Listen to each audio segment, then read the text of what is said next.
Buenas noches, jóvenes. Buenas noches, licenciado. Bendiciones. Gracias, se cuidan. Buenas noches, licenciado. Buenas noches. Buenas noches, licenciado. Buenas noches.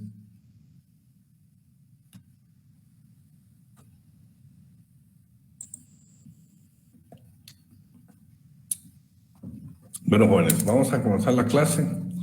Hoy centramos ya la segunda parte del programa y dos cosas, ¿vale? La fundamentación constitucional del derecho del trabajo. Lo vamos a dividir entre la Constitución y los convenios internacionales. Los dos ofrecen garantías mínimas para la clase trabajadora. O sea, hay derechos mínimos y irrenunciables también en los convenios internacionales ratificados por Guatemala. Si hoy mismo le preguntara a usted, indíqueme una garantía, un derecho mínimo o un derecho irrenunciable de la clase trabajadora contenido en un tratado internacional, le complico la vida. ¿Por qué?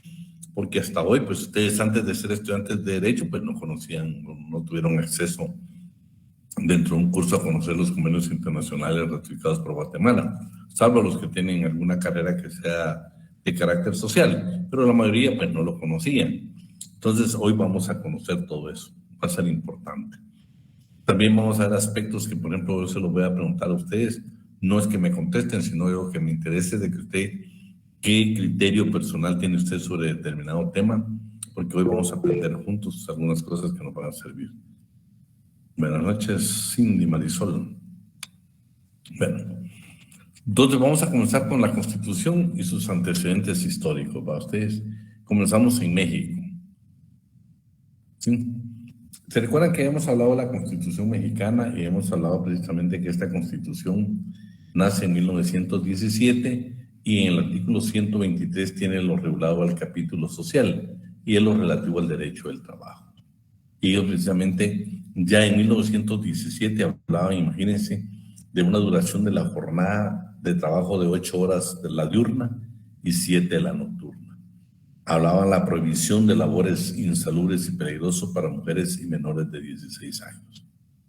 Hablaban de un descanso semanal. Hablaban de la protección de la mujer embarazada, salario mínimo, igualdad de salario a igualdad de trabajo, normas protectoras del salario, pago de tiempo extraordinario con limitaciones de duración diaria y semanal, derecho de los trabajadores a habitaciones cómodas e higiénicas, responsabilidad empresarial por accidentes de trabajo, medidas de seguridad e higiene, libertad sindical, derecho de huelga y derecho de paro, solución de los conflictos de trabajo a través de juntas de conciliación y arbitraje de integración tripartita, estabilidad en el empleo, condiciones mínimas para los trabajadores mexicanos en el extranjero, nulidad de la renuncia de los trabajadores, establecimiento de cajas de seguros populares y la formación de sociedades cooperativas para la construcción de casas baratas e higiénicas para los trabajadores. En Alemania, 1919, se aprueba la Constitución de Weimar en el Imperio Romano y en su apartado, en su capítulo de vida económica, consagra los derechos sociales siguientes. Libertad de coalición, o sea, la libertad de agrupación que tiene la clase trabajadora. La seguridad social, por supuesto, como una parte de la previsión social. La necesaria implantación internacional de una regulación que garantice a la clase obrera a todo el mundo. El derecho al trabajo y el seguro de desempleo. Y por último, que el constitucionalismo alemán pues hace una participación directa entre una actividad de trabajadores y patronos. En Guatemala, solo no sé si alguien me quería hablar. No. En Guatemala, Mario López Larrabe, uno de los mejores tratadistas guatemaltecos, nos indica lo siguiente, que en la Constitución Política de Centroamérica, en la Constitución Política de Centroamérica 1921, ya esta Constitución contenía normas relativas a los derechos sindicales. En 1945, la Constitución reguló un capítulo de garantías sociales en la sección 1, lo relativo al trabajo, y en la sección 2, lo relativo a los trabajadores públicos. La Constitución de 1956, por supuesto, esta pues, todo lo que había alcanzado la revolución del 44, pues vino la del 56 y dijo, no señores, inclusive el más atacado fue el sector burocrático, cuando le castiga severamente, suprime todos los derechos y beneficios de la clase trabajadora particular y le quita el derecho precisamente a la clase trabajadora del Estado a sindicalizarse. Les prohíbe el derecho a huelga a los burócratas, trata de militarizar los servicios públicos y le niega la aplicación supletoria del Código de Trabajo. 1965, como ustedes recuerdan, cuando vieron la ficha del Código de Trabajo, les hablaba el licenciado Alan García, que precisamente ese código del 1441 entra en vigencia en 1961. Ya en 1965 aparece una nueva constitución y en esta precisamente se le vuelven algunos derechos a la clase trabajadora, salvo a los burócratas que sí se les permite la sindicalización, pero se les niega el derecho a huelga o a la participación partidista. También es importante recalcar que se recuerdan que con el Chavalán ustedes vieron de que definitivamente para él, pues y para muchos abogados litigantes, el Código de Trabajo es en 1441 y yo estoy de acuerdo en cuanto a la aplicación de la ley, pero históricamente jamás voy a estar de acuerdo. ¿Por qué? Porque la verdad que fue un abuso. Yo creo que el código es el 330, claro. Estoy hablando desde el punto de vista histórico. Usted no puede poner a uno en una demanda, no, como dice el licenciado Vidán, es el 330, le van a rechazar el memorial, porque actualmente es el 1441. No, yo les digo nada más el hecho histórico, que precisamente hasta está contenido considerando que en las que, no los considerando, sino en las disposiciones transitorias finales. Se recuerdan que hasta leyeron con él y ahí él indicaba precisamente de que en esa parte transitoria dice se derogan los artículos tales y tales del decreto 330. Pero si para ellos no existía, entonces ¿por qué están derogando artículos de una ley inexistente para ellos? Es que ellos mismos reconocen que el primer Código de Trabajo fue el 330.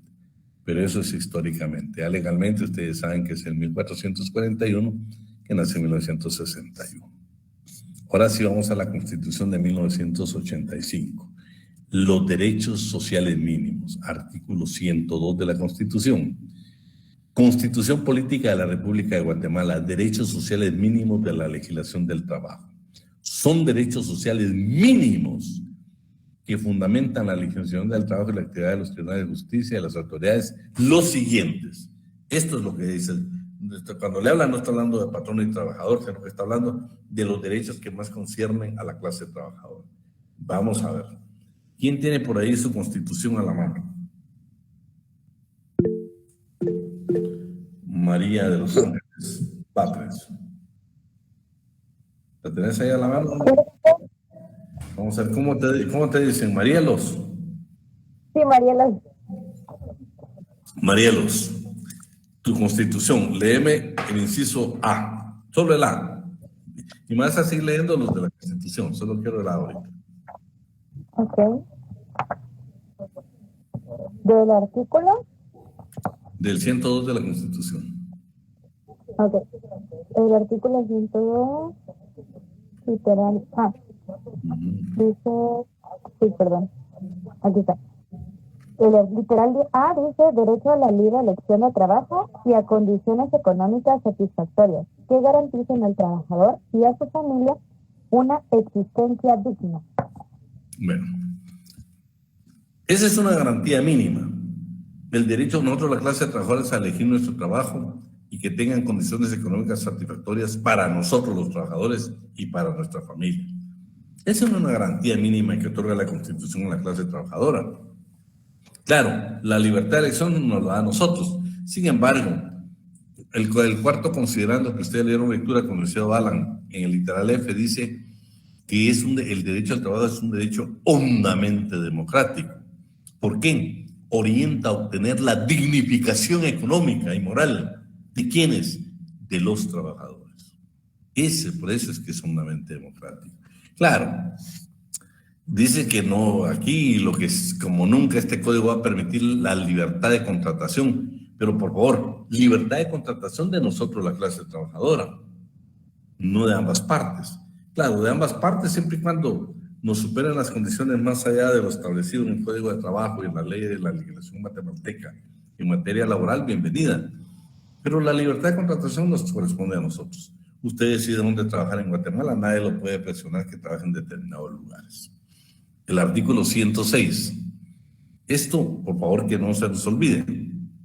Solo mediante resolución de autoridad competente basada en la ley dictada por motivo de orden público e interés nacional podrá limitarse a una persona el derecho al trabajo. ¿En qué casos consideran ustedes que se le puede limitar el derecho al trabajo a un guatemalteco? ¿En qué casos?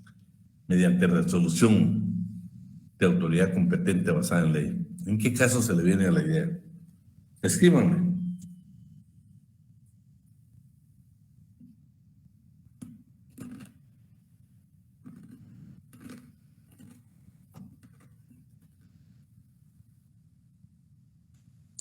Gerardo dice los presos. Ahí estamos, Alba. Pues lo permiten, que me confundió todo esto ahí. No, Alejandro, no.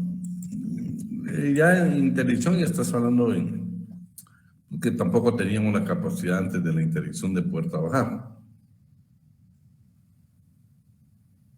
Bueno, yo creo que, si no me equivoco, creo que es el artículo, alguien que me lo busque, el artículo 56.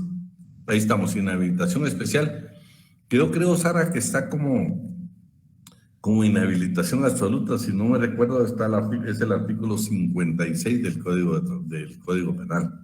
Alguien lo tendrá por ahí para que lo leamos. En el inciso C concretamente. Sí, pero todos acuérdate que todas las demás son limitaciones. Esto dice, solo mediante resolución de autoridad competente basada en la ley, dictada por motivo de ley, podrá limitarse. ¿Decime, Nancy? ¿O Silvia? Artículo 56, inhabilitación absoluta. La inhabilitación absoluta comprende, primero, la suspensión de los derechos políticos. Segundo, la pérdida del empleo o cargo público que el penado ejercía, aunque proviniere de elección popular. Tercero, la incapacidad para obtener cargos, empleos y comisiones públicos. Cuarto, la privación del derecho de elegir y ser electo. Y quinto, la capacidad de ejercer la patria potestad y de ser tutor o protutor. Bueno, yo creo, Silvia, que en el tercero estamos claros, que ahí ya limitan el trabajo por disposición legal. Entonces, el segundo párrafo del número del 6 está hablando de la sustitución patronal. Si Luisa Miranda es patrona y decide venderle a María de los Ángeles o a María de los su empresa, pueden vender todo, vehículos, equipo, todo. Le puede trasladar la lista de clientes. Lo que no le puede vender Luisa a María de los Ángeles o a María de los es los trabajadores. ¿Por qué? Porque somos seres humanos, no somos esclavos, no somos objeto para que nos puedan vender. Entonces, por favor, en materia laboral, cuando usted sea abogado y se dé la venta de una empresa, una actividad mercantil, de compraventa, por ejemplo, de una empresa mercantil, que nunca se les olvide que no puede incluir, también van incluidos los trabajadores, también van incluidos los TEN, ¿no, señores? Luisa tiene la obligación de preguntarnos a nosotros los trabajadores y decir, ¿le vendía a María la empresa? Ustedes deciden seguir o no continuar trabajando con ella. Es decisión nuestra. 2. Luisa se queda con la obligación, si nosotros no queremos trabajar con Marielos, de pagarnos nuestras prestaciones de conformidad con la ley. Y el 101 que se lo dejé siempre ahí porque es importante para mí, porque dice que prácticamente le da la categoría al salario de un carácter alimenticio. Y por último, 103, derecho a vengar un salario mínimo que cubra las necesidades normales de orden material, moral, cultural y que permita satisfacer sus deberes como jefe de familia. Esas son las libertades que nosotros tenemos en cuanto al trabajo. Vamos por el C, por favor. María Luceda. ¿No está sí, llenando? ¿el B o el C? No, el B. El B es, todo trabajo será equitativamente remunerado, salvo lo que al respecto determine la ley. Bueno, todos tenemos derecho. El artículo 88 nos dice que está una definición de lo que es salario. Y en el 121, jornada ordinaria, Hay dos formas. Primero, de que quedemos claro, hay dos jornadas en Guatemala, la ordinaria y la extraordinaria. La extraordinaria nos deben de pagar el doble de lo que ganamos en una ordinaria si nos quedamos trabajando después de nuestro horario establecido. Dos, sin embargo, hay dos casos en que la ley permite que no, el patrono no nos pague el tiempo extraordinario, en dos casos. Veamos qué es el último párrafo del 121, por favor, Nancy Beatriz.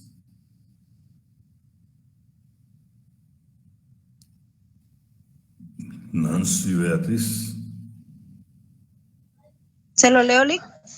Por favor, Silvia, porque Nancy se nos perdió. Artículo 121, el último párrafo, ¿verdad? Fíjate en qué casos, Silvia, el patrono no tiene obligación de pagarte tiempo extraordinario aunque te quedes trabajando. No se consideran horas extraordinarias las que el trabajador ocupe en subsanar los errores imputables solo a él cometidos durante la jornada ordinaria, ni las que sean consecuencia de su falta de actividad durante tal jornada, siempre que esto último le sea imputable. Bueno. Si cometemos errores, si usar el teléfono no hacemos nuestro trabajo o lo hacemos mal, nos vamos a quedar trabajando para corregir todos los errores que cometimos en nuestro trabajo. Y aunque nos quedemos determinadas horas ahí, el patrono no tiene obligación de pagarnos. ¿Por qué? Porque fue precisamente un error nuestro, fue un hecho imputable a nosotros. Pero ¿en qué otro caso tampoco nos van a pagar? Miremos el 63E que tenés en pantalla, por favor, Silvia. El 63E. Prestar los auxilios necesarios en caso de siniestro o riesgo inminente en que las personas o intereses del patrono o de algún compañero de trabajo estén en peligro, sin derecho a remuneración adicional. Bueno, en dos casos, ¿sí? Si hay un riesgo, un siniestro en la empresa que va a perjudicar a las personas que son los clientes, los intereses del patrono o algún compañero, nos debemos de quedar trabajando y todo el tiempo que trabajamos para cubrir esa necesidad, no tienen por qué estarnos pagando tiempo extraordinario.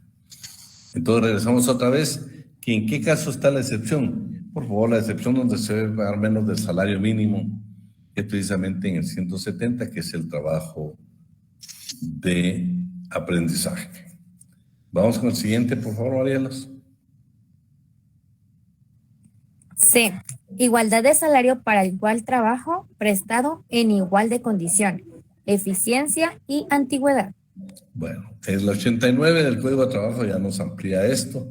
Esta garantía mínima que tiene la clase trabajadora dice: a trabajo igual, desempeñado en puesto y condiciones de eficiencia y antigüedad dentro de la misma empresa, también iguales corresponda salario igual. Y el último párrafo que ya lo hemos analizado, ¿va? Si resulta que, por ejemplo, Jorge y Tatiana ejecutan el mismo trabajo, pero que el patrono, porque Tatiana es mujer, la va a discriminar en su salario, dice que Tatiana lo puede demandar en un juicio ordinario y el patrono, el único derecho de defensa que tiene es demostrar que el trabajo que Tatiana efectúa es de inferior calidad y valor. Mariela, vamos con el siguiente. C. Obligación de pagar al trabajador en moneda de curso legal. Sin embargo, el trabajador del campo puede recibir, a su voluntad, productos alimenticios hasta en un 30% de su salario. En este caso,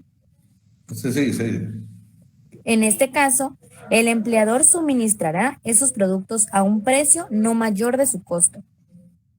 Bueno, jóvenes. Pregunta de examen. Quiero por lo menos 20 respuestas ahí escritas. ¿El dólar es moneda de curso legal?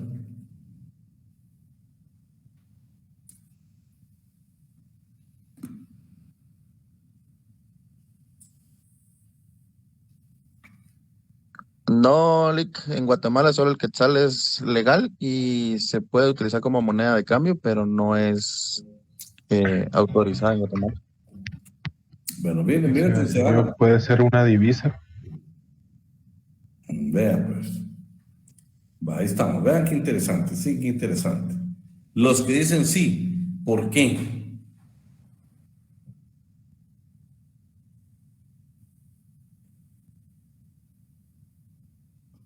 Ya está Sergio que no es. Depende. Bueno, ahí dejémoslo así. Bueno. Vean pues.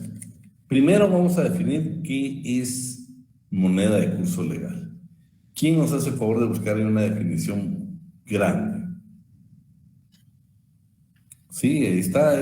Mira, Catalino, esa es una buena respuesta, porque está reconocida por los bancos del sistema. Y yo, fíjese que, solo que el artículo no me recuerdo, yo creo que en la ley monetaria vamos a encontrar algo al respecto de la moneda de curso legal, que es el 17/2002, y también otro decreto que es el 11-73. Artículo 2 del 17 de 2002. ¿Qué dice, Ana? Dice la potestad de emisión. Únicamente el Banco de Guatemala puede emitir billetes y monedas dentro del territorio de la República de conformidad con la presente ley y con la ley orgánica del Banco de Guatemala. ¿Qué más? Pero no, otro que te diga que el dólar es moneda de curso legal. Ahí te lo dice, hay un artículo ahí. Después viene circulación ilegal. El artículo 1, unidad de unidad monetaria, que en Guatemala se denomina el quetzal, que es el símbolo de moneda de quetzal, que representa por una Q. El quetzal se divide por 100 partes iguales denominadas centavos. No queremos. Después el artículo 6, el curso de la moneda. ¿Qué es? Dice, salvo que las partes convencionales en forma expresa dispongan lo contrario, el quetzal se empleará como moneda de cuenta y medio de pago en todo acto o negocio de contenido dinerario y tendrá el poder liberatorio de deudas. En todo caso, los órganos jurisdiccionales y administrativos deberán respetar y hacer cumplir fielmente lo convenido por las partes. Cualquier persona individual jurídica podrá pactar libremente o de mutuo acuerdo el pago de divisas. Hay otro artículo ahí que de repente me lo buscan y mírame el otro, el decreto 11-73. Licenciado, fíjese que yo tengo una definición aquí en un libro de Rey Enrique Escobar Cárdenas, de qué es moneda de curso legal. Que pues aquí dice que es la que el Estado guatemalteco extranjero no solo autoriza, sino que impone como medio de pago legal. Cuando la moneda no tenga curso legal, puede conservar solamente su valor artístico, numismático, metálico, pero no puede ser objeto de delito de falsedad. Pero bueno, dice que es la que el Estado guatemalteco o extranjero no solo autoriza, sino que impone como medio legal de pago. Estamos ahí, mira, vamos a definir, si ustedes buscan otras definiciones en concreto, le puedo decir qué es lo que dice. Licenciado, yo encontré otra definición. Dice, la moneda de curso legal, también llamada moneda corriente y unidad monetaria, es la forma de pago definida por la ley de un Estado, que se ha declarado aceptable como medio de cambio y forma legal de cancelar las deudas. Sí, pues, miren, pues, en términos generales, lo que dijo ahí Tatiana, la moneda de curso legal es la que es aceptada en la República. Aunque sea el dólar, si es aceptado, la ley, ¿qué dice Gerardo esa ley? Dice que para efectos de la determinación del tipo de cambio aplicable para la liquidación de obligaciones tributarias u otras que supongan el pago de Estado o al Estado, sus entidades, así como para la resolución de conflictos en el ámbito administrativo y judicial. Dice que se puede hacer referencia al quetzal con respecto al dólar de los Estados Unidos de América, que el Banco de Guatemala calcule y publique diariamente. Sí, el tipo de cambio. Bueno, pero miren, tiempo. Licenciado, disculpe que le interrumpa. Haciendo memoria, Guatemala sí tuvo una iniciativa para proponer el dólar como curso legal, pero no lo aprobaron en el Congreso y fue contemporáneo con El Salvador y Nicaragua y Honduras, pero al final no lo aprobaron. Bueno, no te olvides, Diego, que ellos estaban ya no tanto moneda de curso legal. Mira, pues en términos generales, moneda de curso legal es una moneda que sea extranjera, pero que sea aceptada en la República. ¿Sí? Por ejemplo, digo, yo te puedo pagar, no sé si has visto las ONGs extranjeras, por ejemplo. La mayoría de esas te pagan en dólares. ¿Sí? No sé si en la embajada te pagarían en dólares, no sé si algún trabajador de la embajada nos pueda, si es que tenemos, que nos diga si paga en dólares. O sea, Guatemala se permite, yo te digo, si hay contratos de trabajo donde diga que el pago va a ser en dólares. ¿Por qué? Porque lo consideran de curso legal, porque es aceptado en el sistema bancario y todo lo demás. Claro, si yo te estoy hablando, por ejemplo, el colón salvadoreño, pues es exactamente lo que me está diciendo el colón salvadoreño. No sé, pero por lo que tengo, aunque es la moneda nacional de El Salvador, desapareció. ¿Por qué? Porque ahora toda la política económica de El Salvador está regida por dólares. Hoy sabes que vamos a El Salvador nosotros, si queremos comprar, por ejemplo, unas pupusas, sabes que nos van a cobrar en dólares. O sea, todas las negociaciones en El Salvador son en dólares. Pero si te diste cuenta, casi sustituyeron la moneda nacional por otro de origen extranjero. Pero por supuesto lo hacen como una política económica para reactivar algunas situaciones del país. Pero en Guatemala sí se permite que el dólar sea moneda de curso legal para efectos de examen, ¿no? Para efectos de examen. Otra pregunta. Licenciado, disculpe que lo interrumpa. Con respecto a lo que está hablando, en el artículo que yo encontré indicaba que las monedas de curso legal son una especie de moneda y que normalmente se utilizan en el comercio internacional y que son precisamente lo que usted decía, que son avaladas por el país en el cual se van a utilizar. Solo por lo que escribió el compañero es que el colón es costarricense. No, también El Salvador tuvo el colón como moneda nacional. Y eso sí te lo puedo asegurar porque yo crecí fronterizo, mi familia es fronteriza con El Salvador. Y nosotros siempre viajamos a El Salvador y antes la moneda era el colón. Posiblemente también se llama el colón el de Costa Rica. Yo me refería al salvadoreño, ¿sabes por qué? Porque en El Salvador ya no utilizan el colón, utilizan nada más el dólar. Y yo no sé si quienes han viajado me lo pueden corroborar. El Salvador. Licenciado, buenas noches. Yo de hecho tengo familia en El Salvador, mi mamá es de allá y sí, el colón se usaba allá y se usa en Costa Rica, pero se dolarizó hace ya varios años. Sí, ya varios años. Lo que no sé, Silvia, es si siguen usando el colón en alguna actividad o ya no. No, ya no. De hecho, ahorita están viendo lo del bitcoins, como dicen ahí en el chat. Es cierto que eso es más complicado, pero bueno, quedémonos a Guatemala. Entonces, estamos... Sí, yo te digo, yo pues como era un poco fronterizo crecí. Pues, no sé si la moneda de Costa Rica también se llama colón. Sí, es colón costarricense. Bueno. Entonces, ya quedamos para efectos de nuestro curso y todo.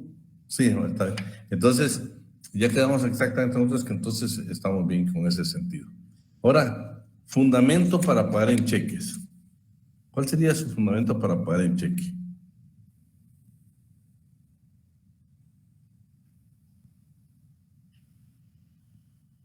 Yo le preguntara a usted en un examen, fundamenteme, ¿por qué los patronos no pagan con cheque? Porque a veces tenemos problemas con nuestras cuentas bancarias. No, pero la base... Porque está regulado en la ley de bancos. Está regulado en el decreto 1173, artículo 15, forma de pago. Ahí es donde estaba. Ahí es donde estaba. Dice el pago de sueldos o salarios debe hacerse por medios de periodos quincenales o mensuales vencidos. Pero permítame. En el segundo dice, todo debe hacerse en efectivo por medio de cheque, conforme al sistema que establezca el Ministerio de Finanzas Públicas. Fíjate, está hablando del Ministerio de Finanzas Públicas de los trabajadores del Estado, pero para el sector privado. Bueno, vamos a verlo ahorita de una vez, para que nos quede bien clarito todo. Ella está en el decreto 11-73. 11-73. Tal vez lo escribís ahí para que nos quede anotado. Bueno, ¿a qué quiero llegar entonces yo? Tenemos nosotros, bueno, primero, ¿dónde nos paríamos? Nos iríamos al convenio 95 de la Organización Internacional del Trabajo, la OIT, sobre la protección al salario. En el artículo 3, vean lo que dice. Los salarios que deban pagarse en efectivo se pagarán exclusivamente en moneda de curso legal. 2. La autoridad competente podrá permitir el pago del salario por cheque contra un banco.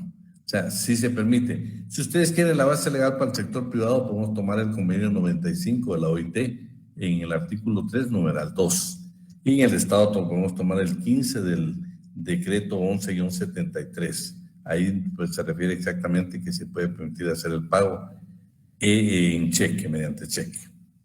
Vamos a ver ahora, bueno, también en el caso de los trabajadores agrícolas, vean, tanto la Constitución como el Código de Trabajo dice que se puede pagarle hasta un 30% en otra forma, ¿va? Que sería exactamente en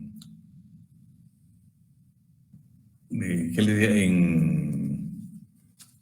En alimentos. En artículos que pueda consumir él con su familia. Pero también lo más interesante ustedes de que se permite este pago del 30% a los campesinos en productos alimenticios, dice algo que el trabajador del campo que se le puede pagar hasta un 30% de su salario.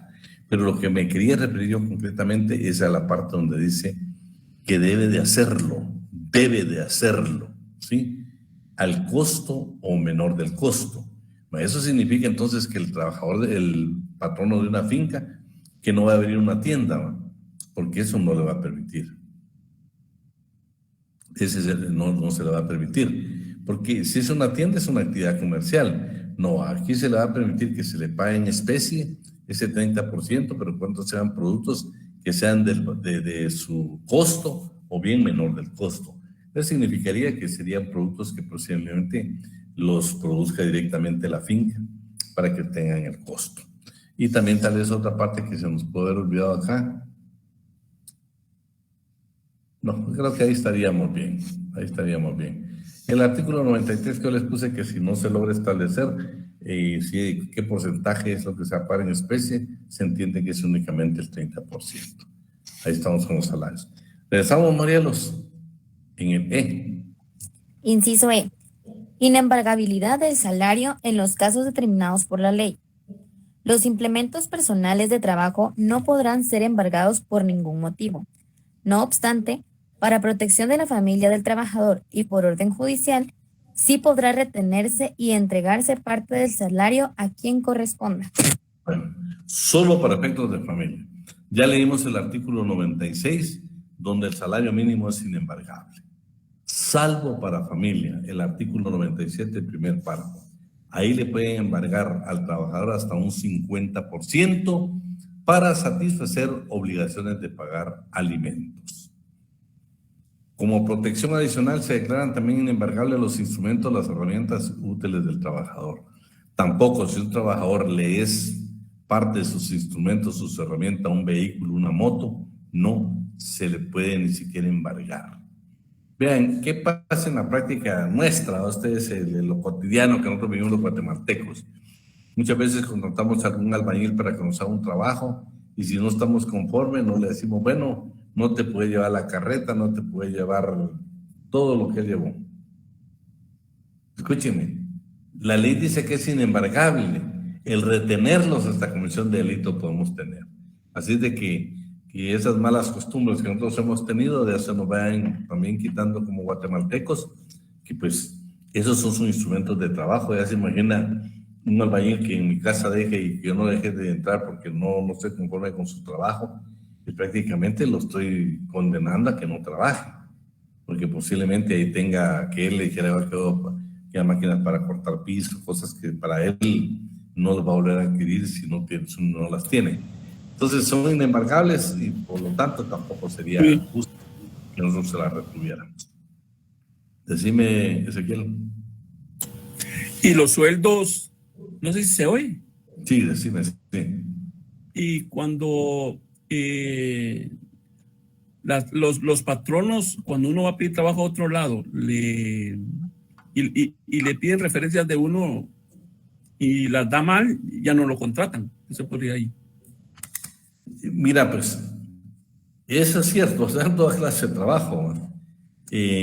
Por eso, fíjate que al final, cuando terminamos una relación laboral, aunque sea un contrato verbal, vamos a ver un artículo ahí donde dice que tiene la harta obligación el patrono de entregarnos una constancia del trabajo que ejecutamos, ¿sí? Lo que dice Ezequiel es precisamente un problema que se da a ustedes en la vida cotidiana del guatemalteco. Usted trabajó en una empresa, en un taller, el día de mañana a buscar a otro taller y llaman, pues ahí lo ponen de cabeza. También dentro de las otras empresas, ¿oíste?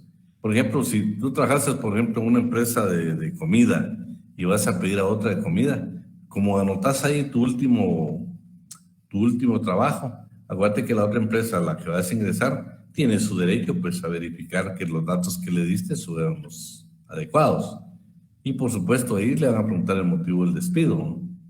Entonces yo te digo, lo que sí no cabe no puede permitirse es de que Ezequiel, si fuiste un buen trabajador y solo porque el patrón no esté inconforme que te vayas, va a tratar de perjudicarte en su recomendación o en su explicación por qué dejaste el trabajo, eso sí creo que es una represalia patronal y la podemos nosotros discutir precisamente con una denuncia a la Inspección General de Trabajo. Entonces vamos a revisar qué es lo que es embargable, hablamos de sus herramientas y todo lo demás. Marielo, regresamos con el F. F. Fijación periódica del salario mínimo de conformidad con la ley. Vamos a ver, pues. Quiero que me escriban. ¿Cuál es el salario mínimo en Guatemala? Escríbanme. 3,200 aproximadamente. Que se ve, me lo digo. Muy bien.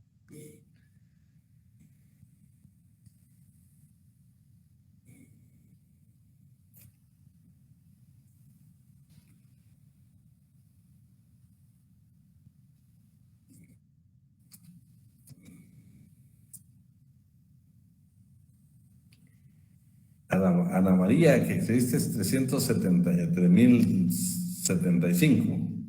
¿Por qué decís que es 3,075?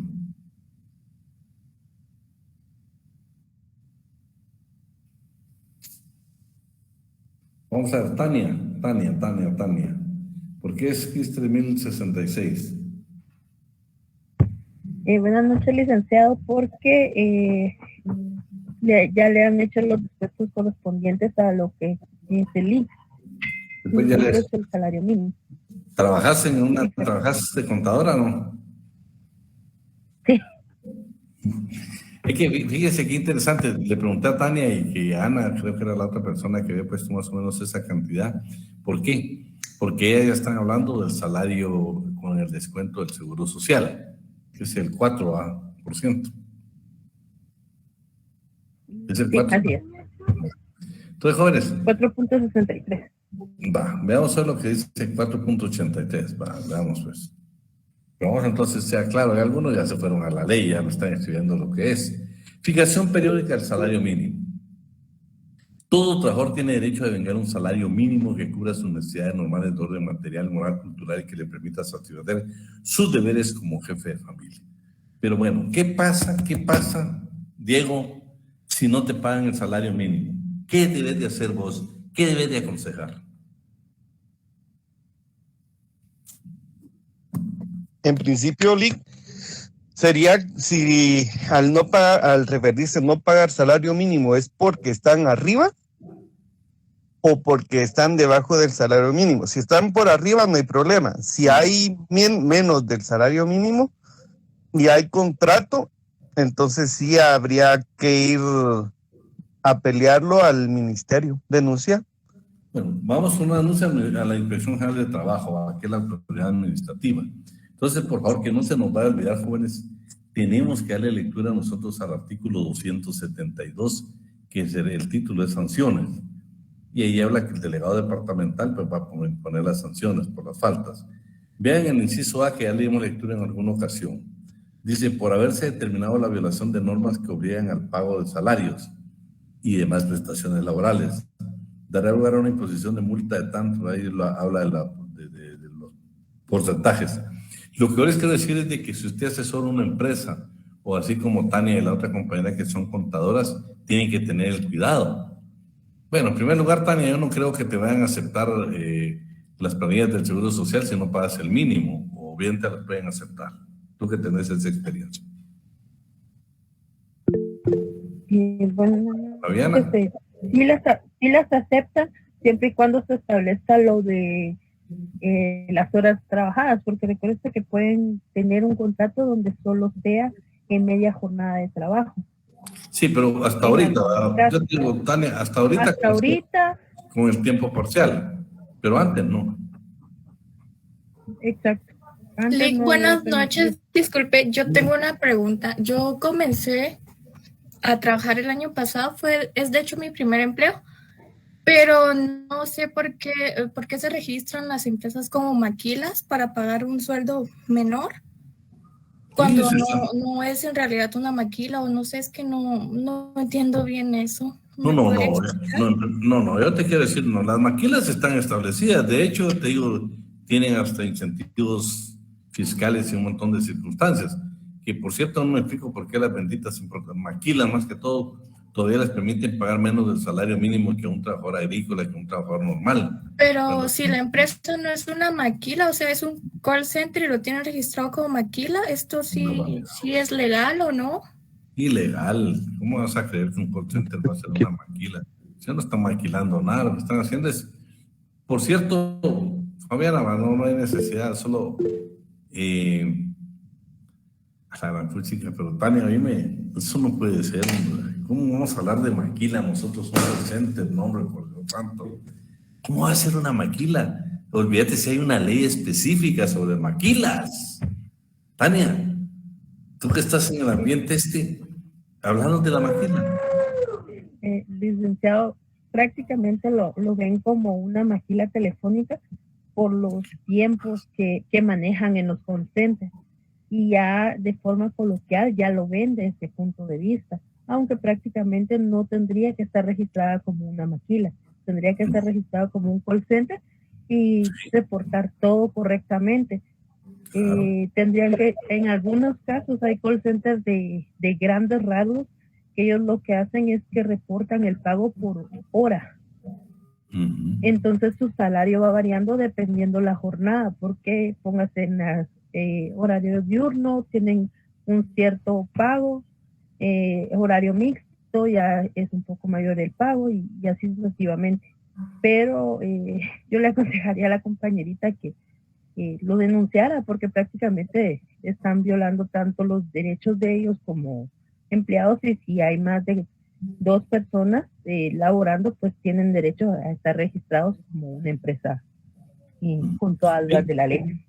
Fíjate que por lo que nos dice Fabiana, bueno, Fabiana nos habla con el corazón y nos dice su primer trabajo, complicado. Yo te digo, Fabiana, que no son maquilas, ¿no? Es más, es un trabajo que no sé si tú trabajas donde son de inglés, porque hay español y hay inglés. Lo interesante aquí. Pero fíjate, Natalie, que yo me iría más allá. ¿Por qué, Fabiana? Porque yo lo que tengo duda es, normalmente el call center paga más del salario mínimo. No sé si sea tu caso.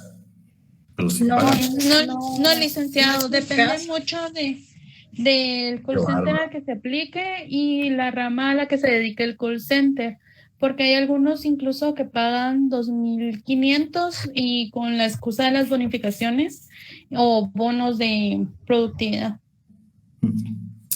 Pues ya ustedes. Sí, yo ganaba mensual 2.585. Creo que ya sin la bonificación. Y este año, que supuestamente subieron el salario, estamos ganando, si no estoy mal, entre los menos de los 3.000. No me he percatado bien porque estuve suspendida por el IX. Y entonces no me pagaron completo mi sueldo y me hicieron incluso un montón me descontaron de séptimo, y un día que falté 500 quetzales y no es de al caso y no me dan ninguna explicación de por qué me descontaron todo ese dinero. Y pues ustedes, por favor, yo diría que hay que evitar las represalias, ¿no? Ustedes, para evitar las represalias, y como vean, yo trato de pedirles a ustedes que seamos solidarios en muchas cosas hoy. Una vez que Fabiana, pues ella misma nos dice que es su primer trabajo, yo te diría, Fabiana, que más adelante voy a tratar y creo que lo voy a lograr. Voy a ver si el inspector, uno de los que está es su inspector general de trabajo, me acompaña en una clase.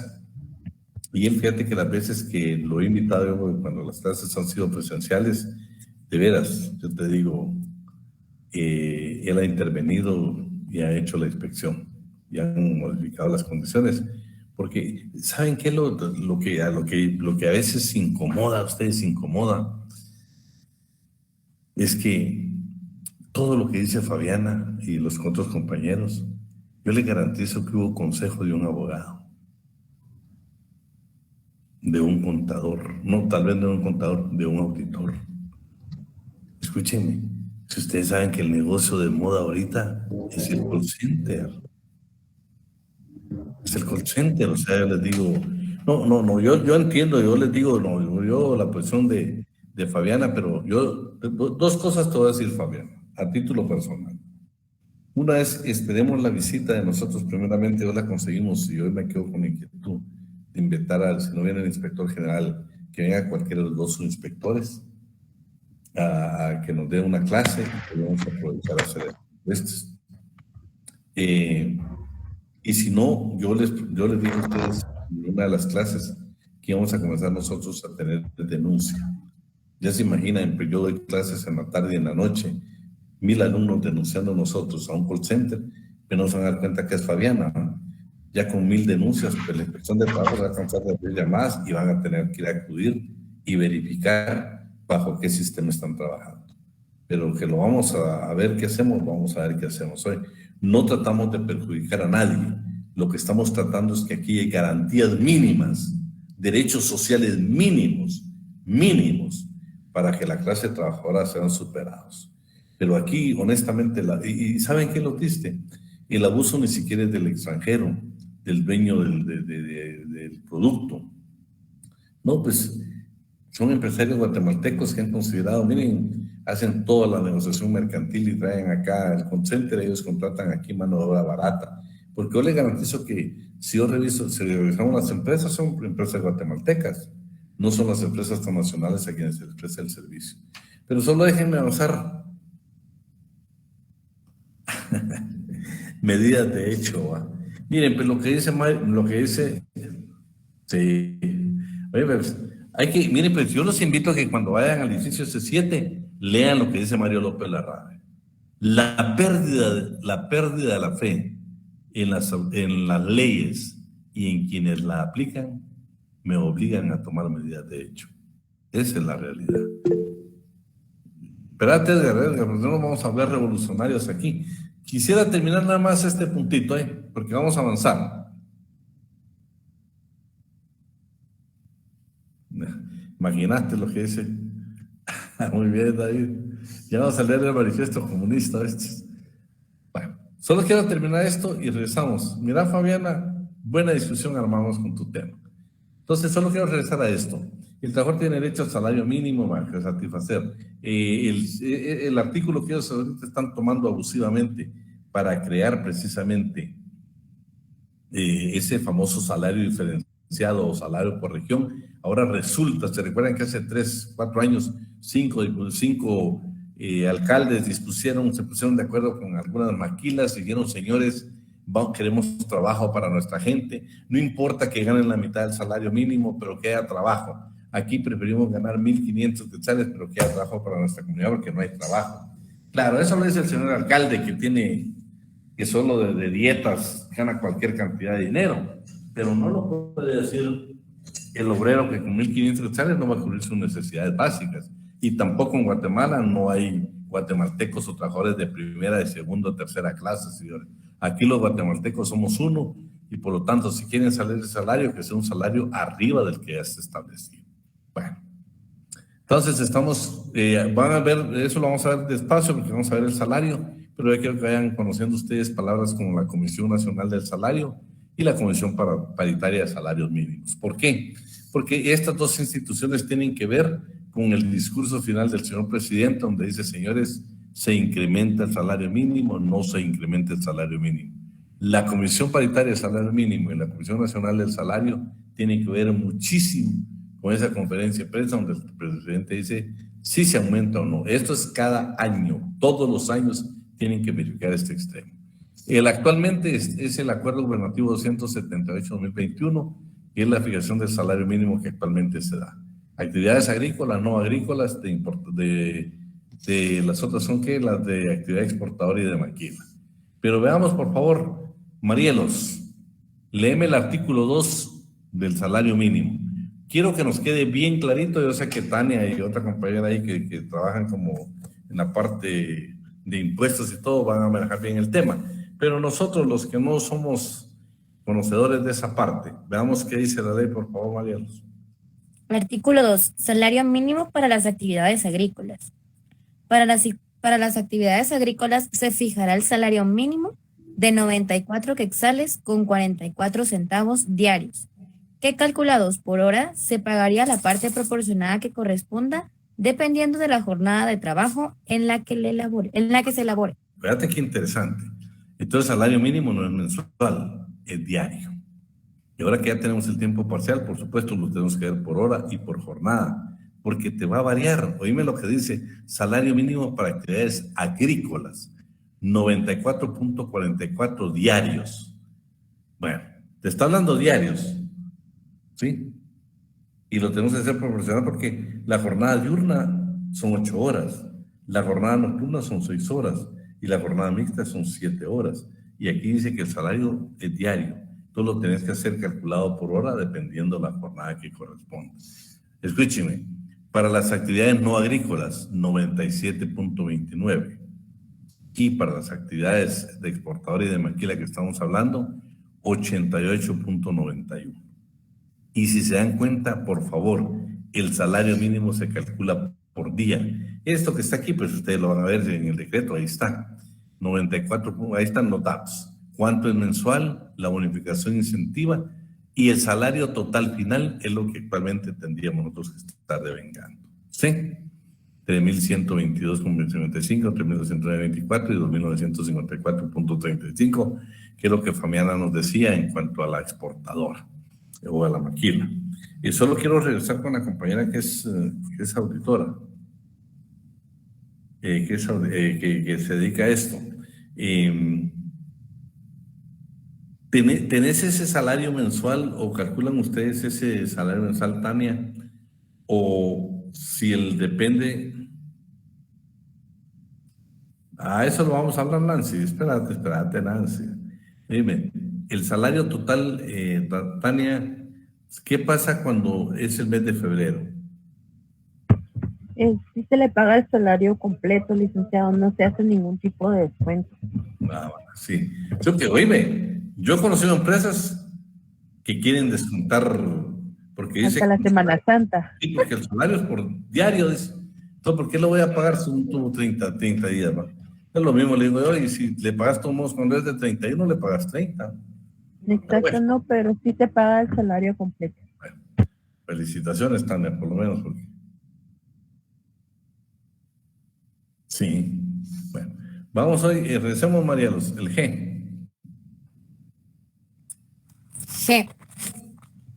La jornada ordinaria de trabajo efectivo diurno no puede exceder de 8 horas diarias de trabajo, ni de 44 horas a la semana, equivalente a 48 horas para los efectos exclusivos del pago del salario. La jornada ordinaria de trabajo efectivo nocturno no puede exceder de 6 horas diarias, ni de 36 a la semana. La jornada ordinaria de trabajo efectivo mixto no puede exceder de 7 horas diarias ni de 42 a la semana. Todo trabajo efectivamente realizado fuera de las jornadas ordinarias constituye jornada extraordinaria y debe ser remunerada como tal. La ley determinará las situaciones de excepción muy calificadas en las que no son aplicables las disposiciones relativas a las jornadas de trabajo.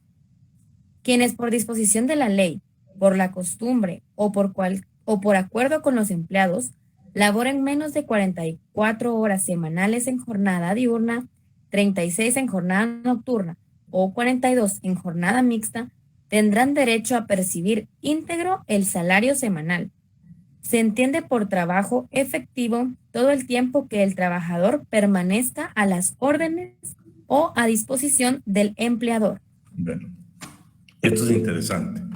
Estamos primero, ahorita estamos entonces con la definición, con lo que le dimos lectura ahorita. Las jornadas de trabajo se dividen en jornadas ordinarias y extraordinarias. ¿Sí? 2. Las jornadas ordinarias se dividen en diurnas, nocturnas y mixtas. ¿Sí? La jornada diurna, ¿sí? La jornada diurna, 8 horas, 44 efectivas de trabajo y para efectos de pago son 48. Usted trabaja 44 y le tienen que pagar sobre 48. La jornada nocturna son 6 horas diarias y 36 a la semana. La jornada mixta son 7 horas diarias y 42 a la semana. Los horarios, dice la ley, de 6 de la mañana a las 18 horas comprende la jornada ordinaria. O sea, en ese lapso usted tiene que trabajar las 8 horas. La nocturna, de las 18 horas para las 6 de la mañana del siguiente día. En ese lapso usted tiene que trabajar las 6 horas. La jornada mixta la comprenden la que tiene jornada diurna y nocturna. Pero vean qué interesante lo que dice el artículo 117, último párrafo. Por favor, Mili Solares, léeme la última parte del 117. Donde dice jornada mixta. Sí. Jornada mixta es la que se ejecuta durante un tiempo que se abarca aparte del periodo diurno y aparte del periodo nocturno. No obstante, se entiende por jornada nocturna la jornada mixta en que se elaboren 4 o más horas durante el periodo nocturno. Bueno, solo, alguien me escribió ahí, solo voy a ver si logro porque me cuesta ustedes. Vamos a ver qué hago. Vamos a ver. Quiero leer qué es lo que me pusieron acá. Y podría ampliar lo que quiere decir para efectos de pago 48 horas. Está muy bien. Sí, bueno, estamos con lo que David nos preguntó. Solo voy a... David, para efectos de pago, lo que estamos hablando con Tania. Tania te tiene que pagar a vos el equivalente a 48 horas, pero realmente vas a trabajar únicamente 44. O sea, la ley, aunque el patrón te diga, mira, pero yo te estoy pagando a vos 48 horas. Sí, pero la Constitución, lo que le dimos lectura, dice que únicamente tenés que trabajar 44 a la semana. ¿Sí? Entonces, esas 48 para efectos de pago. O sea, señor patrón, a usted le toca calcularme sobre 48, pero yo, Adrián Ortiz, solo voy a trabajar 44 porque así lo dice la ley. Entonces, por eso vos mirás de que a veces trabajas 8 horas y al final te termina el famoso ajustón que te hacen el día sábado de que llegues a trabajar para cumplir las 44. ¿Sí? Y muchos... estaríamos ahí, Tania, estaríamos 5 por 8, 40, ¿va? Y las 4 del día sábado, 44. Pero no puedes trabajar más. Exacto, aunque licenciado, hay veces de que el patrón no llega a acuerdo con el empleado, donde pueden trabajar media hora más en el día para cumplir las 44 horas y no presentarse a la hora del día sábado. Y yo creo que casi la mayoría de empresas ya lo tienen así, que para no llegar. Bueno, solo antes de que está ahí Mili y Gladys, dígame. Disculpe, entre el horario laboral efectivo o las horas que efectivas de trabajo no está establecido en la ley como horas de descanso, por ejemplo, la hora de almuerzo. Ahorita la vamos a ver, aquí está. Aquí está, si quieres la vamos a ver de una vez. Perdone, antes de... Yo tengo una consulta. Así como mi esposo, él trabaja como motorista, pero su contrato está como, él trabaja 60 horas a la semana. Puches, ¿por qué trabaja tanto?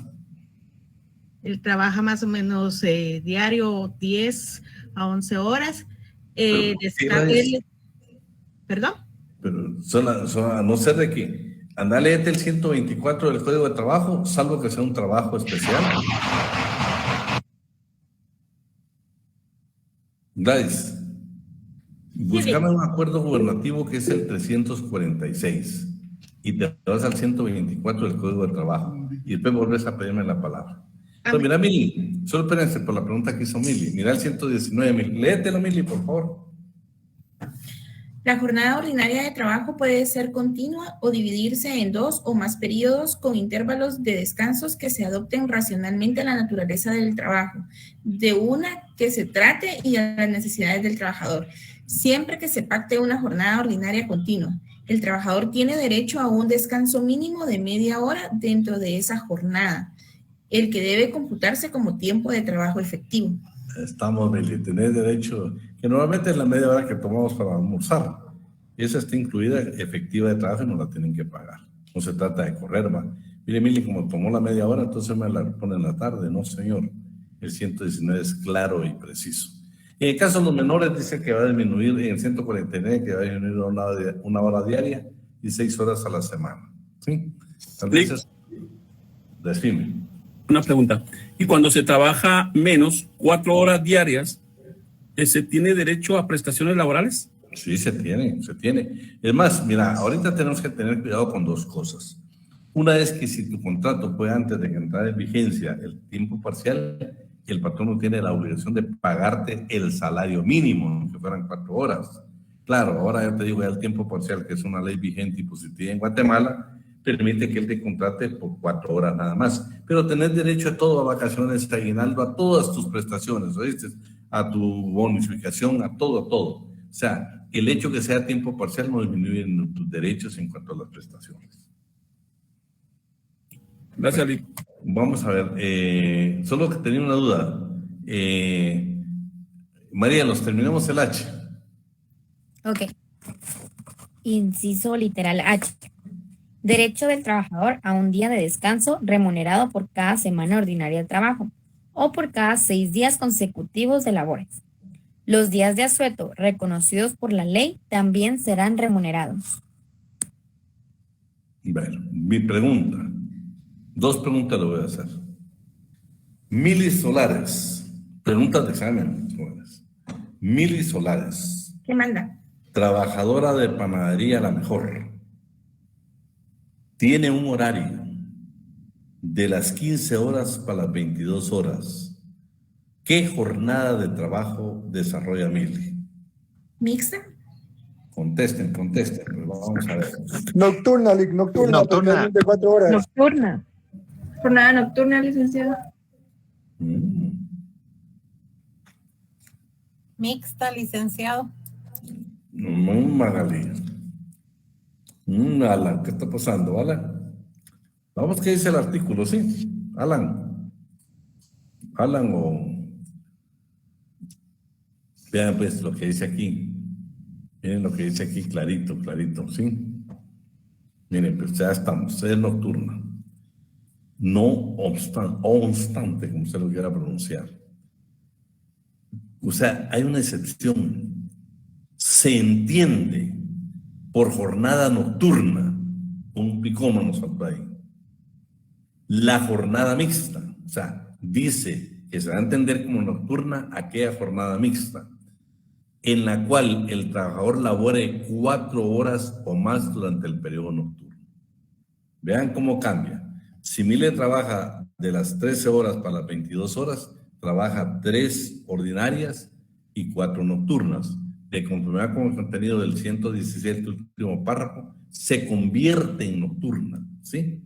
Porque el convertirse en nocturna tiene el beneficio para Mili, que únicamente va a trabajar 6 horas. Ya la otra hora sería una hora extraordinaria. 2, pero se lo puede preguntar en la inversa en el examen. Mili entra a trabajar a las 2 de la tarde, o sea, a las 14 horas, y termina a las 21 horas. En ese momento sí se queda como jornada mixta. Último párrafo del 117. Mire, pues la mejor manera de estudiar derecho laboral, para mí, es que usted agarre el artículo y lo vaya desglosando. Vea el 117. Jornada ordinaria efectiva mixta de trabajo no puede ser mayor de 7 horas. Entonces yo le pongo, la mixta dice que no puede exceder de 7 horas. O sea, son 7 horas y 42 a la semana. Esto es muy claro. Luego la jornada se ejecuta en un tiempo que abarca parte del periodo. Bueno, dice que tiene que ser diurno y nocturno, pero el último párrafo dice que si yo trabajo más en la noche que nocturna, se convierte en nocturna. ¿Por qué? Porque me va a favorecer. ¿Estamos? Otra preguntita de examen, otra preguntita. ¿Puede un patrono darle descanso el día lunes en lugar del día domingo a usted, sí o no? Sí, licenciado. Sí, se puede, Lick. ¿Por qué dicen ustedes que se puede? Porque no especifica días, sino que solo dice que durante semana son 6 días de trabajo y 1 de descanso. Bueno, eso sí estamos bien claros y me agrada que lo hayan interpretado muy bien. Puede ser cualquier día de la semana, ¿sí? Ahora otra pregunta. Nos lo dijo Fabiana. ¿Y qué pasa si yo no llego a trabajar un día? ¿Será que el patrón no tiene derecho a descontarme el séptimo?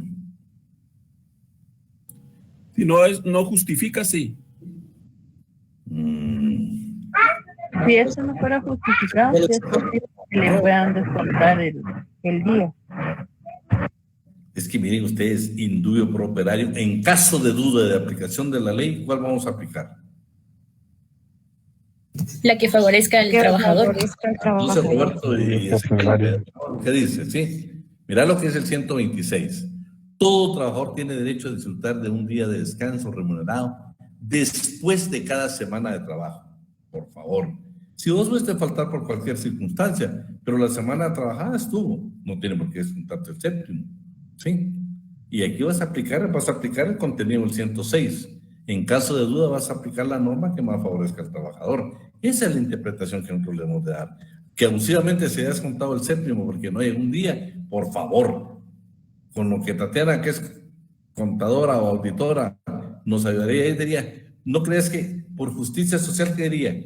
Si una regla de 3, sencillo, si en 6 días de trabajo tiene derecho a un día en tantos y sacar los porcentajes y tendría que descontarle un porcentaje, pero no, abusivamente le descuentan el séptimo.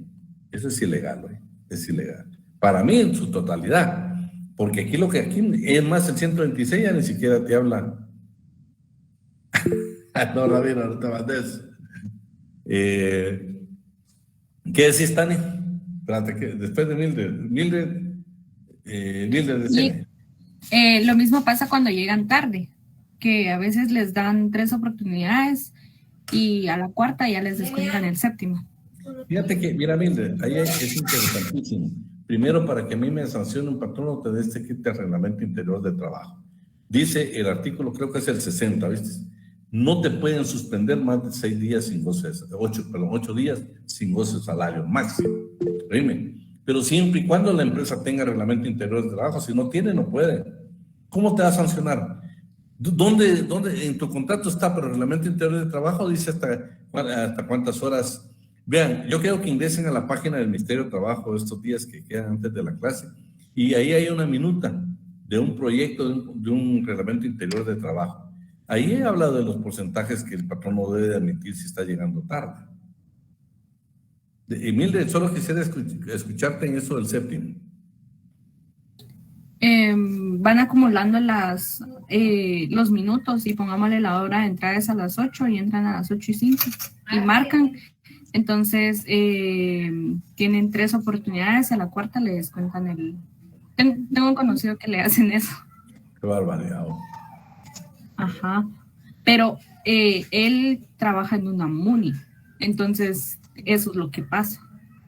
De Ribete, entonces es una municipalidad.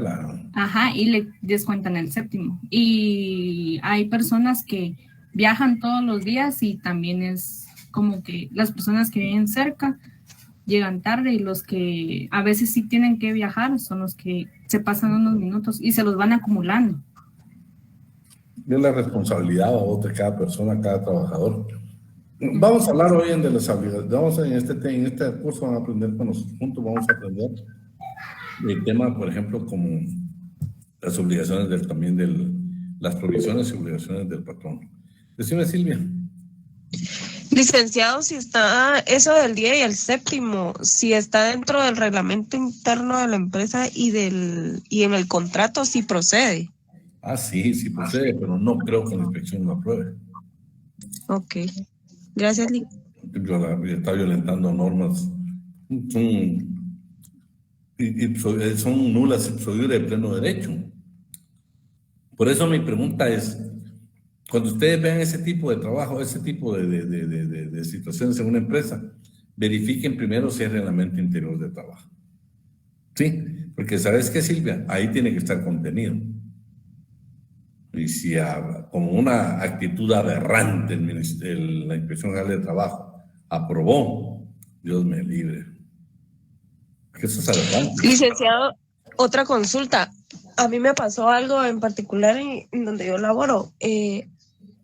Tenemos un bono de productividad, pero nunca en el contrato decía que se nos iba como a condicionar.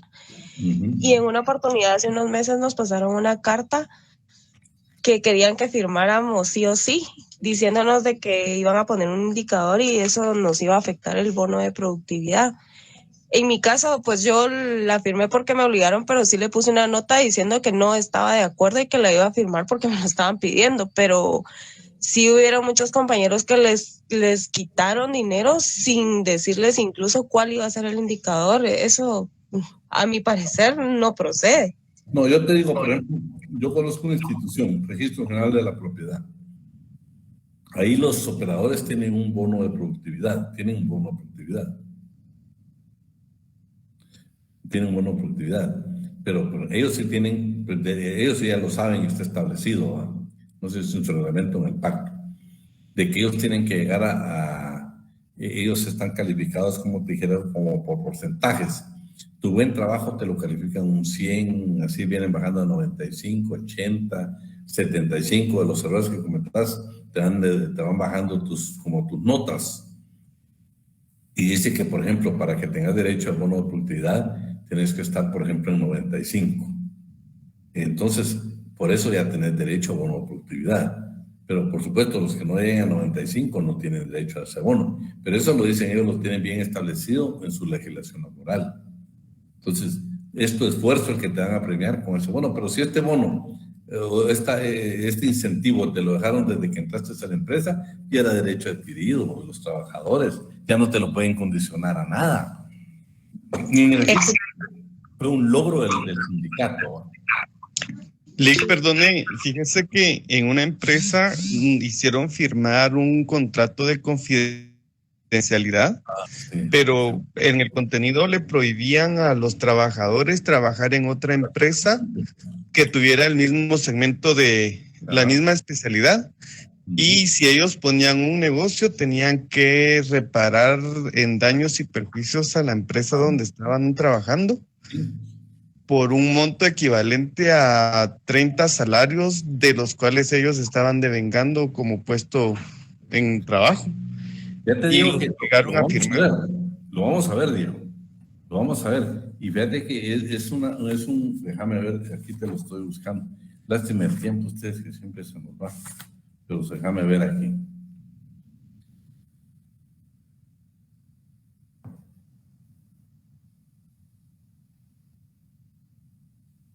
Déjame ver. Pero me quedo ahí con el compromiso de darte la próxima, la base legal. Fíjate que es una norma que está en un segundo párrafo, que es sumamente complicado. Este es sumamente complicado. La famosa cláusula de confidencialidad. ¿El código de trabajo, Lick, perdone? Sí, sí. Sí, en el código está. Es una norma que está en un segundo párrafo, vos, en un tercer párrafo casi escondida. Yo te digo porque yo también viví un caso exactamente donde demandaron por daños y perjuicios al trabajador, porque él se fue a trabajar exactamente con la competencia, ¿va?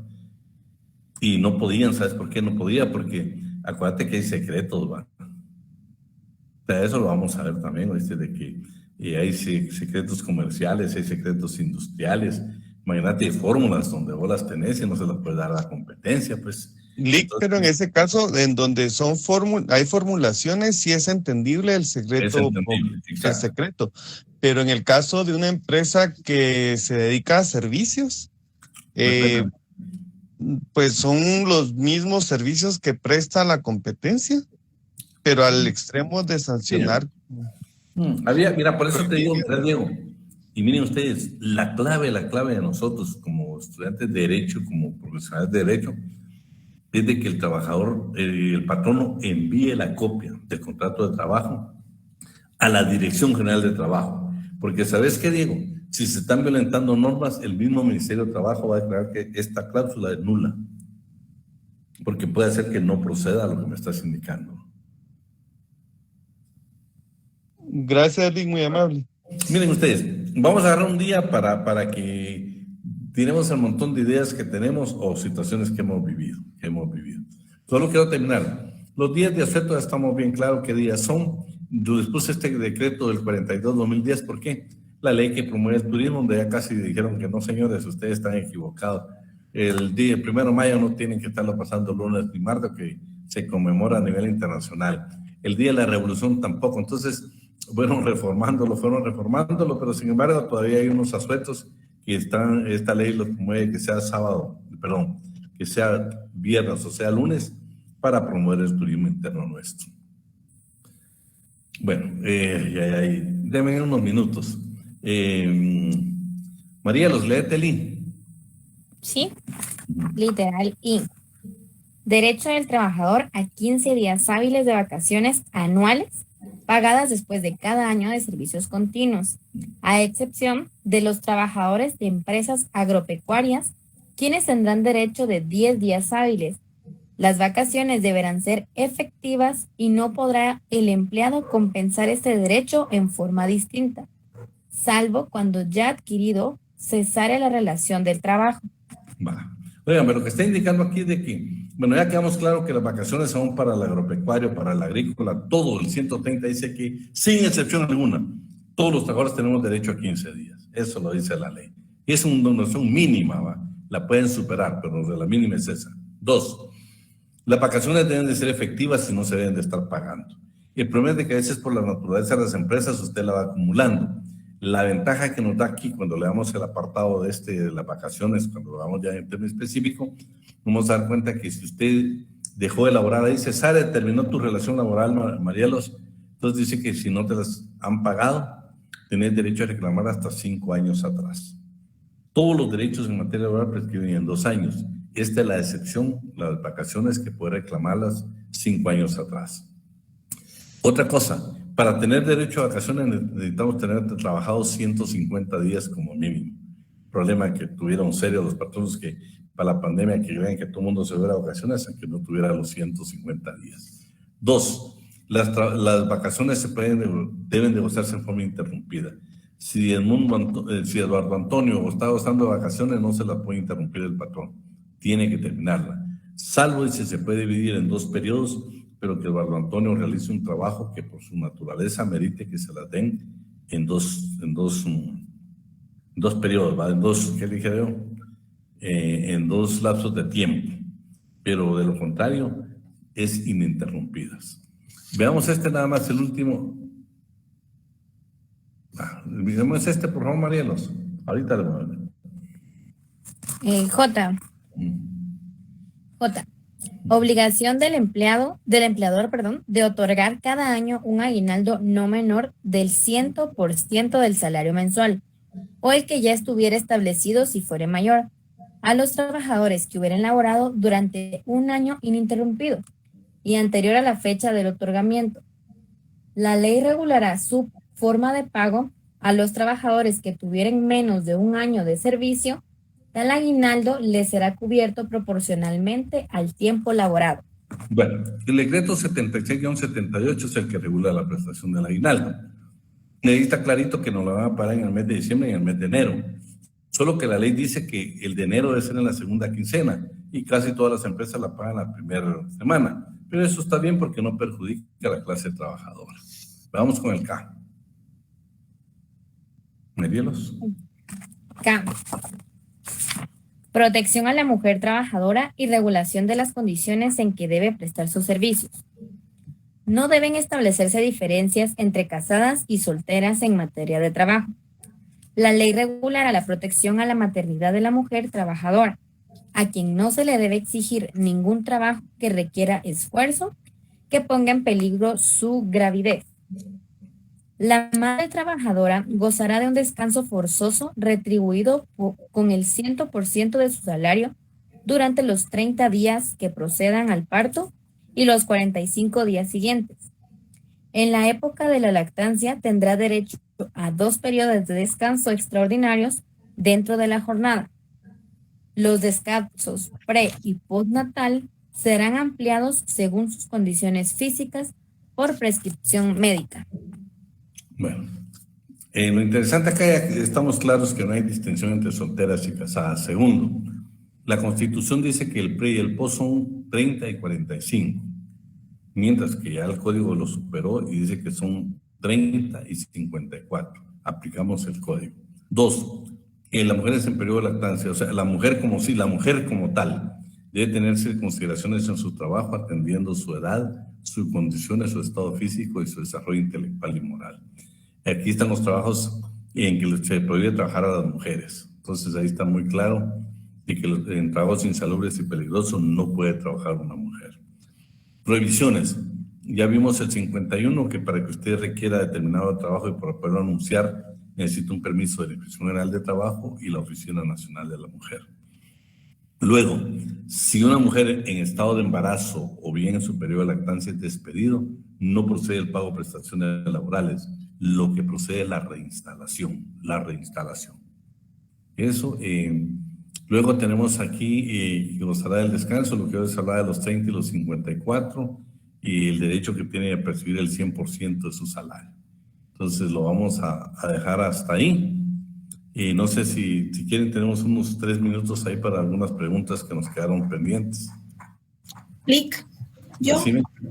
Lic, no sé si lo explicó, pero yo tengo una duda. ¿Por qué las maquilas, el salario de las maquilas y exportadoras es más bajo que el salario de qué?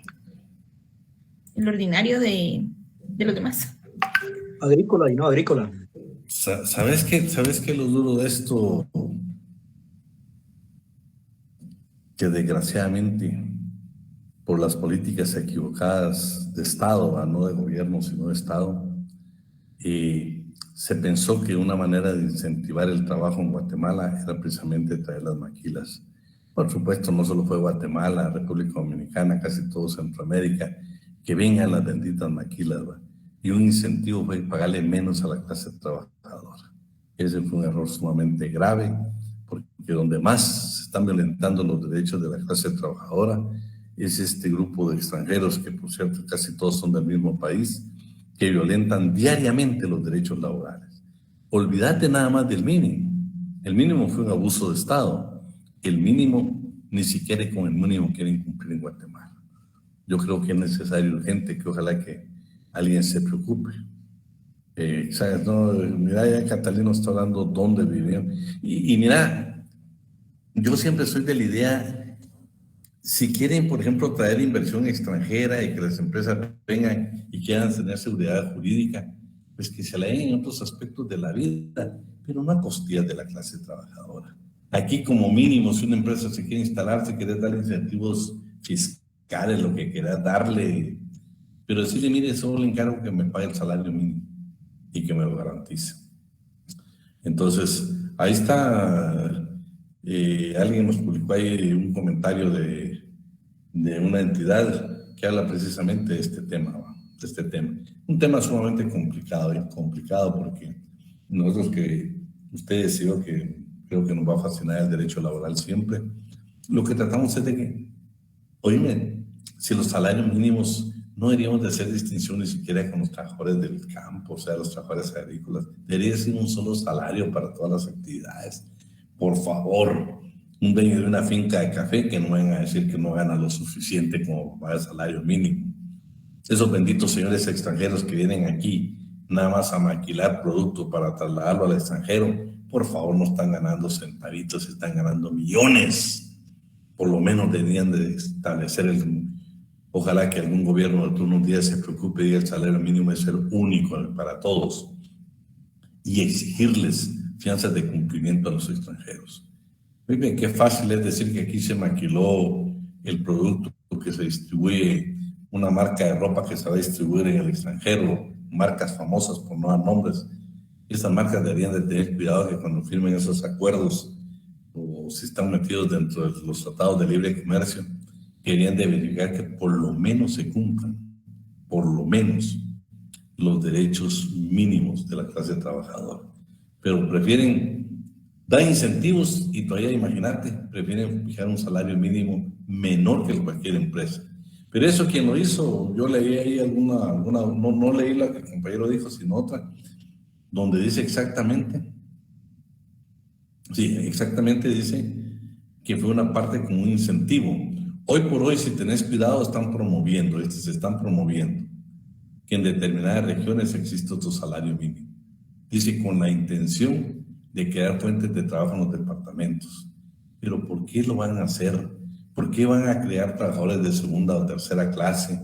Cuando dime, ¿por qué nos vamos a aprovechar de la necesidad de un pueblo para llevarle trabajo pagándole un salario mínimo que no debe servir ni para cubrir sus necesidades básicas? ¿Qué cuesta crear otro tipo de incentivos y a todos los departamentos llevar las empresas para generar empleo? No, yo te digo, mira, Ramiro, esos benditos salarios y andan necios, ¿oíste? Yo he estado pendiente, yo te digo, yo estoy pendiente de todo eso para leer y compartirlo con ustedes. ¿Por qué? Porque muchos de ustedes, aún su servidor, puede ser, yo ya estoy en etapa de jubilación, pero de repente Dios me permite alguna circunstancia, yo te prometo hacerlo público de que debemos de bendecir a la clase trabajadora. Es que el salario mínimo es el mínimo, dime, por favor, si el salario mínimo no es producto de un capricho de un presidente, de veras, dígame, con lo que pasó en la pandemia, tanta ayuda al sector empresarial, de veras, qué importante fue que el presidente anunciara que para el 2022 iba a haber que ser un incremento poquísimo, pero un incremento para la clase trabajadora. Todos los años debería haber incrementos para la clase trabajadora. Alguien me puede decir de ustedes, pero mire, Lick, ¿qué pasa con el pequeño, el mediano empresario? Pues dime, ahora tenemos la bendición, y lo decía Tania, tenemos la bendición de tener una ley de tiempo parcial que nos puede permitir ir viendo nosotros. Mira, la proyección que tengan las empresas, cuando ustedes sean abogados de empresarios, por favor, yo te digo, a mí me han invitado, yo he estado en reuniones donde yo les hago ver, miren, este es el salario mínimo. Están hablando de 10 trabajadores, eso significa que ustedes tienen que tener tanto de plata, y siempre invito a un auditor que les diga cuánta plata se va a estar por cada trabajador en el año, para que ellos tomen la decisión si inician o no la empresa. Y muchas veces dicen, bueno, creo que en vez de iniciar con esto, vamos a iniciar con la mitad, porque el pasivo se nos puede disparar. Entonces, ellos han entendido, pero no creas, yo también he sufrido la discriminación, porque hay empresas que cuando les hago ver de que no se puede pagar menos del mínimo. Yo tuve una empresa que se pagaban comisiones. Yo le dije, conforme con la ley, las comisiones son salario. Usted, eso no. El auditor también decía, no, eso no es salario, señor, es salario. Si la comisión es salario, pues, o sea, no, por más que le queramos poner cualquier otro nombre, es salario. Vean, todavía me atrevo a ir, y lástima de que sí había una sentencia de hace muchos años, donde a un trabajador que trabajaba en un restaurante le permitieron indicar que las propinas eran parte del salario. La discusión fue que, bueno, si la propina no la da el patrón, la da el comensal. ¿Pero por qué la da el comensal? Porque es un buen trabajador, porque la atención fue buena. O sea, el trabajador tuvo ese incentivo de parte del consumidor para podérselo dar. Y aparte de eso, si hablamos de la verdad absoluta de lo que sucede en los restaurantes, miren cuánto les pagan de salario. Hay quienes ni salario tienen, solo las propinas.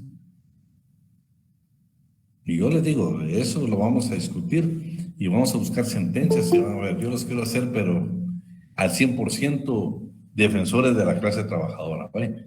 A mí muy pocas veces me ha tocado estar con los patronos, y les quiero decir, el año pasado renuncié a un caso que ya estaba definido y estaba ganado solo por preparar mis honorarios, y no quise ir a la audiencia, no quise ir. Y todavía me dice, señor, mire, ¿por qué no quiere ir a la audiencia si ya está todo? No, sencillamente no quiero irle, porque de una cantidad que le correspondía al trabajo, por decirle de 100,000 quetzales, le estaban pagando 40. Entonces dijeron, aquí es de aprovecharse uno, no lo quise hacer. Y todavía el señor me preguntó, mire, no, el honorario no son nada, no me sentía bien. Entonces, yo no me he equivocado tal vez en la vida, pero he tomado la decisión hace algunos años para acá de hacer las cosas en materia laboral lo más correcto que pueda, lo más correcto que yo pueda. Y yo quiero motivarlos a ustedes para que sean iguales, para que cuando ejercen el derecho, cuando les toque ejercer el derecho, no vamos a ir con abusiveces en contra del patrón, no, ni con el peor no vamos a ir a abusar de nadie. Lo que sí le vamos a hacer ver Es que la ley dice esto, esto, esto y esto. Por eso yo quiero que ustedes sean estudiantes con base legal, no con opiniones propias, con base legal. Por ejemplo, imagínate la pregunta que hizo la compañera, ¿por qué las maquilas tienen un salario inferior? O sea, esa es una verdad que con lo que has visto del curso ya te entró la curiosidad. ¿Y por qué estos señores todavía tienen que pagar menos del salario mínimo? O sea, tienen un mínimo del mínimo. Te digo, no. Son cosas que yo pienso que con el tiempo ojalá que Guatemala las corrija, ¿eh? Así de que quisiera dar ese tiempo a todos, pero...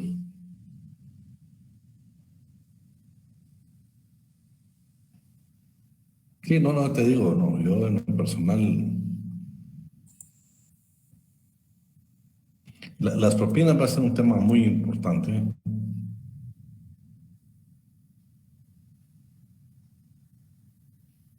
Sí, Edgar, mira, pues, dejarlo filosófico. Yo creo que nosotros podemos comenzar a cambiar. Imagínate todo lo que ustedes han visto con nosotros, con el licenciado Alan, nosotros queremos darle la base legal. ¿Por qué? Porque el día que ustedes vayan a exigir un derecho, van a llevar la base legal. No, yo te digo, hay partes del derecho laboral, como vos decís, que puede ser filosófico, que nosotros somos soñadores, pero hay verdades en el juego que tampoco se cumplen. Por ejemplo, te digo, la discriminación contra la mujer en cuanto al mismo trabajo que ejecutan. Casi siempre se le quiere pagar menos a la mujer. Ahora ya sabemos que en el 89 hay un artículo que la mujer tiene cómo hacer valer su derecho, que no vamos a dejar que se perjudique. ¿Verdad? Y en la parte general yo te digo, yo lo que quiero hacerle ver a ustedes es de que tengan normas y que las hagan valer, ¿oíste? Así estamos. Pasen buenas noches. Si Dios quiere, nos vemos el día viernes. Gracias, licenciado. Muy amable. Gracias, licenciado. Muchas gracias.